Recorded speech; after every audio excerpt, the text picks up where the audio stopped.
Hello, good morning. எப்படி இருக்கீங்க? நல்லா இருக்கீங்களா? நம்ம வீட்டுக்கு வந்திருக்கிற புது இன்டோர் பிளான்ட் இது எந்த கிடையாது. இதோட ஓனர் வேறு. என்னை பார்த்து இன்ஸ்பயர் ஆகி என் பையன் வாங்கினா ஒரு பிளான்ட்டு தான் இது.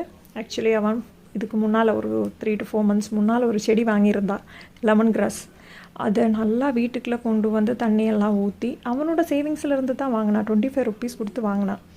டெய்லியும் தண்ணி ஊற்றுவான். மார்னிங் எழுந்திரிச்சு வந்து பல் தேய்ச்சி வந்து தண்ணியெல்லாம் ஊற்றி அதை பார்த்துட்டு இருந்தா நல்லா க்ரோ ஆக ஆரம்பிச்சிது. அது கிராஸ் மாதிரி வரதுனால நான் மேலே போர்ஷன் மட்டும் கட் பண்ணி விட்டேன். அப்புறம் சம்மரும் ஸ்டார்ட் ஆகிடுச்சு, ஃபுல்லாக காஞ்சி போயிடுச்சு.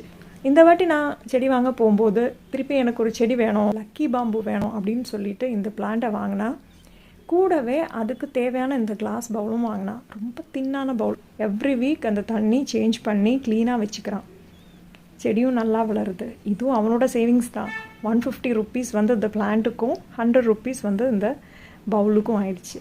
எங்கள் பையன் செடி வேணும் அப்படின்னு அந்த ஷாப்பில் நின்று கேட்கும்போது தான் அவன் என்ன பார்த்து இன்ஸ்பயர் ஆகிருக்கான் அப்படின்றது எனக்கு தெரிய வந்தது. ஏன்னா ஃபஸ்ட் டைம் அவன் வாங்கும்போது ஓகே ஆசையில் வாங்குறான் அப்படின்றது நினச்சேன். ஆனால் செகண்ட் டைமும் அவன் அதே ஒரு விஷயத்த பண்ணுறான் அப்படின்னா அவன் அதில் இன்ஸ்பயர் ஆகிருக்கான்னு அர்த்தம்.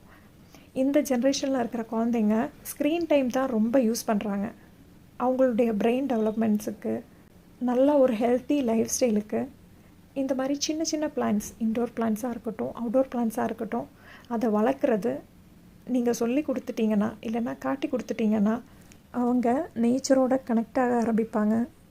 அவங்களுக்கு எம்பதி டெவலப் ஆகும். இதுக்கெல்லாம் மேலே பேஷன்ஸ், அதாவது பொறுமைன்றது என்னன்னு அவங்க நல்லா கற்றுப்பாங்க. அந்த பொறுமை வந்துச்சுன்னா எந்த ஒரு சிச்சுவேஷனையும் ஃபேஸ் பண்ண அவங்க ரெடி ஆகிடுவாங்க. அதுதான் இந்த ஜென்ரேஷனுக்கு தேவை. ஸோ நீங்கள் உங்கள் குழந்தைங்களுக்கு இன்ஸ்பிரேஷனாக இருங்க. Stay tuned.